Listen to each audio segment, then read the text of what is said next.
Hello friends, welcome back to my channel. তো যারা আমার চ্যানেলে নতুন তাদের কাছে আমার রিকোয়েস্ট, প্লিজ চ্যানেলটিকে সাবস্ক্রাইব করে আমাকে সাপোর্ট করুন, যাতে এভাবেই আপনাদের জন্য আমি নতুন নতুন ড্রামার এক্সপ্লেনেশন নিয়ে আসতে পারি। আর হ্যাঁ, যদি ভিডিও ভালো লেগে থাকে লাইক আর কমেন্ট করতে ভুলবেন না। চলুন এক্সপ্লেনেশন স্টার্ট করা যাক। এপিসোড শুরু হয় পাস্টের একটি সিন দিয়ে, যখন জংজিবির অ্যাক্সিডেন্ট হয়ে গিয়েছিল অ্যান্ড এখানে ওই ট্রাক ড্রাইভার কাউকে কল করে বলছিল মিশন কমপ্লিট হয়ে গেছে, বাট সে দেখে অ্যাক্সিডেন্টের পরও জংজিবি মারা যায়নি, তাই সে তাকে মেরে দেওয়ার চেষ্টা করে। বাট জংজিবি তার পায়ে ধরে রিকোয়েস্ট করে যে প্লিজ আমাকে ছেড়ে দাও, আমাকে মেরো না, আমি মা হতে চলেছি, আমি তোমায় কথা দিচ্ছি আমি এই শহর ছেড়ে চলে যাব, আমি আর কখনো এখানে ফিরে আসবো না, আর যে তোমাকে আমাকে মারার মিশন দিয়েছে সেটাও কমপ্লিট হয়ে যাবে। আর জংজিবির বারবার রিকোয়েস্ট করা ট্রাক ড্রাইভারেরও তার উপর দয়া চলে আসে অ্যান্ড সে তাকে এই শহর ছাড়তে বলে সেখান থেকে চলে যায়। আফটার দ্যাট জংজিবি যখন রোড ধরে কিছুটা এগিয়ে আসে, এক গাড়ি ধাক্কা মারতে যাচ্ছিল, বাট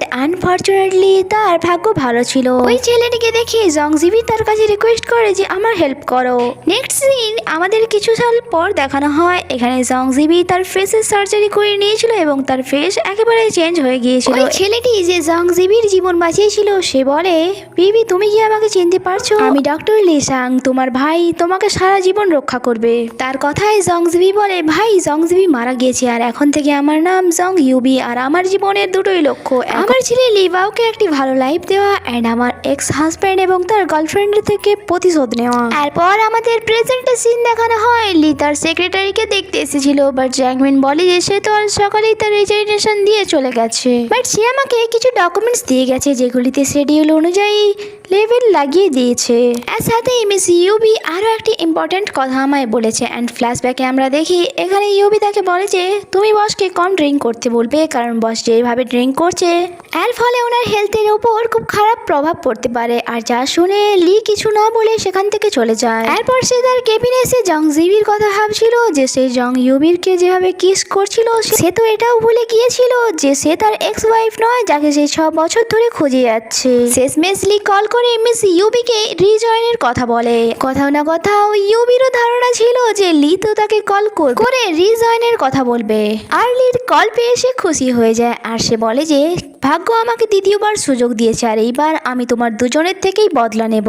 এরপর আমরা মিস ইউবিকে অফিসে দেখি এবং তাকে দেখে অফিসের কিছু স্টাফ এটাই গসিপ করছিল যে তাকে তো বস ফায়ার করে দিয়েছিল, বাট তারপরেও সে এখানে কি করে চলে এলো। অন্যদিকে মিস ইউবি হঠাৎই সেখানে ইরাওকে আসতে দেখে আর তাকে দেখে যেন তার মাথায় আগুন জ্বলছিল, বাট সে কি বা করতে পারতো, তাই তাকে টর্চার করার জন্য সেখানে বাইরেই তাকে আটকে রাখে আর জানতে চায় আপনি কি প্রেসিডেন্টের সাথে অ্যাপয়েন্টমেন্ট রেখেছিলেন, আর যদি না রাখেন তাহলে আপনি ভিতরে যেতে পারবেন না। তার এই কথা ইরাও অনেক বেশি রেগে যায় আর বলে তুমি কি জানো আমি কে, তোমার বসের ফিউচার ওয়াইফ হতে চলেছি আমি, আর তুমি আমাকে আটকাচ্ছ ভিতরে যেতে। তার কথা ইউবি বলে হতে চলেছেন, হয়ে তো জাননি, তাহলে এখন বাইরেই অপেক্ষা করুন। আর তার এই কথা ইরাও আরো বেশি রেগে যায় এবং তাকে থাপ্পড় মারতেই যাচ্ছিল, বাট তার হাত ইউবি ধরে নেয়। এতক্ষণে লি কেবিনের বাইরে এলে ইরাও সেক্রেটারির ব্যাপারে কমপ্লেন জানায় যে এই মেয়েটি আমাকে ভিতরে যেতে দিচ্ছিল না। লি তাকে বলে এনাকে ভেতরে আসতে দিন, বাট যাওয়ার আগে ইরাও তাকে থ্রেট দিয়ে যায় যে তুমি যা কিছু করলে এটা আমি ভুলবো না, এটার বদলা আমি নেবই। ভেতরে গিয়েও সে লির কাছে তার নামে কমপ্লেন জানাচ্ছিল যে তোমার সেক্রেটারি অনেক বেশি অসভ্য, তুমি তাকে ফায়ার কেন করে দিচ্ছ না। তার কথাই লি বলে আমার কোম্পানি আমি কিভাবে ম্যানেজ করব সেটা আমি জানি, তুমি অ্যাডভাইস দেওয়া বন্ধ করো।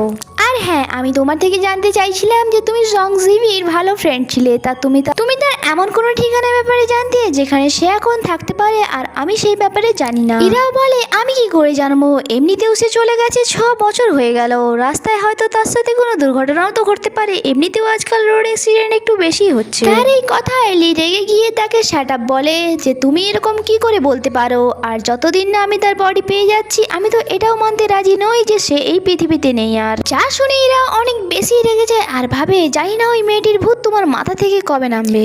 নেক্সট সিনে আমরা দেখি লি তার কেবিনে কাজ করছিল, এখানে জং ইউবি তার কাছে এসে বলে বস আপনার যদি আর কিছু কাজ না থাকে তাহলে আমি বাসায় ফিরে যাচ্ছি, আর সেটা বলে সে সেখান দিয়ে চলে যায়।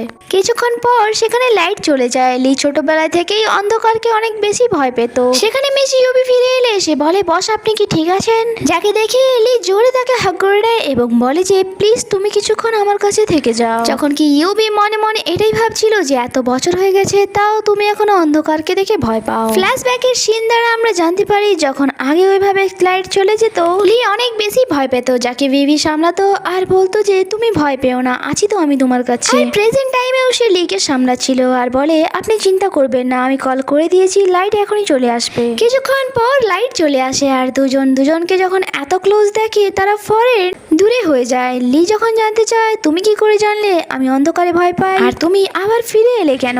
মিস ইউবি বলে আমার চাবি এখানে ছেড়ে দিয়ে চলে গিয়েছিলাম, যা আমি আনতে এসেছিলাম, আর সেটা বলে সে সেখান দিয়ে চলে যায়। বাট লি তো এখনো বিশ্বাস হচ্ছিল না তার কথার ওপর। আর আমরা ফ্ল্যাশব্যাক থেকে জানতে পারি মিস ইউবি পাওয়ার অফ করেছিল, যে কোনো বাহানায় লির মনে তার জন্য জায়গা করে নিতে পারে এবং আস্তে আস্তে সে রিলেশনশিপে চলে আসে।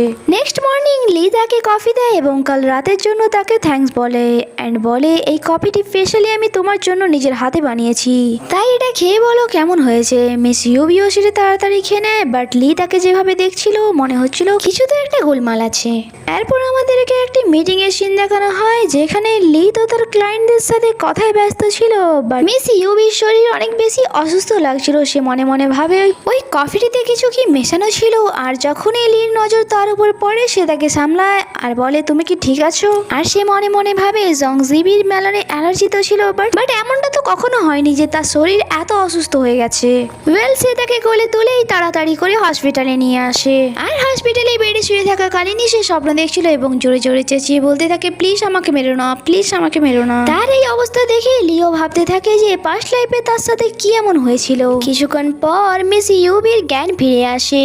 লির কাছে তার অ্যাসিস্ট্যান্ট জ্যাংকের কল এলে সে বাইরে চলে যায় কথা বলার জন্য, আর জ্যাং তাকে জানায় যে আপনার কথা অনুযায়ী মতো মিস ইউবির আমি ইনভেস্টিগেট করেছিলাম, বাট আপনার সন্দেহ ভুল। তার মিস জিবির সাথে কোনো সম্পর্ক নেই, বরং সে তো এই শহরে ছিলই না, শুধুমাত্র তার জবের জন্য ট্রান্সফার হয়ে এখানে এসেছে। এরপর আমাদেরকে পাস্টে একটি সিন দেখানো হয়। অ্যাকচুয়ালি মিস ইউবি আগে থেকেই বুঝতে পেরে গিয়েছিল যে লি তার ইনভেস্টিগেট করাবে, তাই সে তার ফেক ডকুমেন্টস বানিয়ে লি সাংকে দিয়ে দিয়েছিল আর বলে যে যদি কেউ আমার ইনভেস্টিগেট করে তাহলে তাকে এটা দিয়ে দেবে। আর প্রেজেন্ট টাইমে অ্যাসিস্ট্যান্টের কাছ থেকে এইসব শোনার পর লি ভাবে হয়তো আমি তার উপর একটু বেশি সন্দেহ করছি, তাই সে মিস ইউবির কাছে ফিরে এসে বলে এখন কি তুমি ঠিক আছো? অ্যাকচুয়ালি আমি একটি কথা জানতে চাই, তুমি আমার সেক্রেটারি জবটি কেন জয়েন করেছো?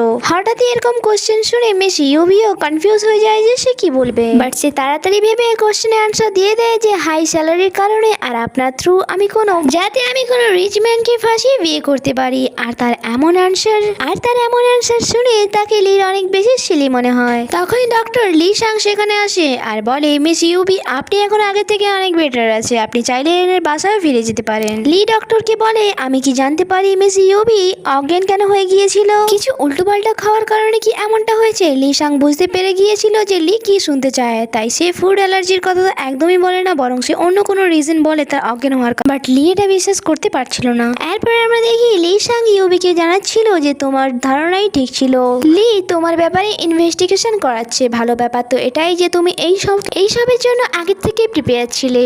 ইউবি বলে হ্যাঁ আপনি ঠিক বলছেন, বাট আমার মনে হচ্ছে আমাদের প্ল্যানের জন্য আর বেশি টাইম নেই, খুব তাড়াতাড়ি আমাকে কিছু না কিছু করতে হবে। অন্যদিকে ইরাও যখন সোশ্যাল মিডিয়াতে লি আর ইউবির একসাথে ফটো দেখে তা দেখে সে অনেক বেশি রেগে যায় আর বলে ইউবি এবার তুমি আমাকে বাধ্য করছো এখান থেকে তোমাকে সরিয়ে ফেলার। নেক্সট ডে অফিসে লি ইউবির কাছে একটি ড্রেস নিয়ে আসে আর বলে এটা আমার তরফ থেকে তোমার জন্য একটা গিফট, যা দেখে ইউবি তো রেগে যায় আর বলে আমাকে গিফট দেওয়ার দরকার কি আপনার? এমনিতেই অফিসের চারিদিকে রিউমার ছড়িয়ে আছে যে আপনারা আমার মধ্যে অ্যাফেয়ার চলছে, আর আপনি কি তা আরো বাড়াতে চান? বেচারা লিকে তো সে বলার সুযোগই দিচ্ছিল না। শেষমেশ লিকে তাকে চুপ করাতে হয় অ্যান্ড সে বলে সন্ধ্যার সময় এক ইম্পর্টেন্ট বিজনেস পার্টি আছে আর তোমার পরা ড্রেসটি সেখানে যাওয়ার জন্য কি সুটেবল, আর তাই আমি তোমাকে এই নতুন ড্রেসটি গিফট করলাম আর এটা আমার রেসপন্সিবিলিটির মধ্যে পড়ে। আর তা শুনে মিস ইউবি এম্বারাসমেন্ট ফিল করে আর বলে আচ্ছা তো এই জন্য আপনি আমাকে এই গিফটটি দিয়েছেন।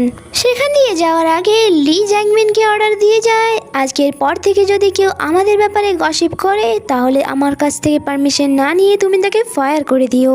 আর এখানেই এই এপিসোডই শেষ হয়। ভিডিও ভালো লেগে থাকলে লাইক কমেন্ট আর সাবস্ক্রাইব করতে ভুলবেন না। দেখা হচ্ছে পরের এপিসোডে। Bye bye.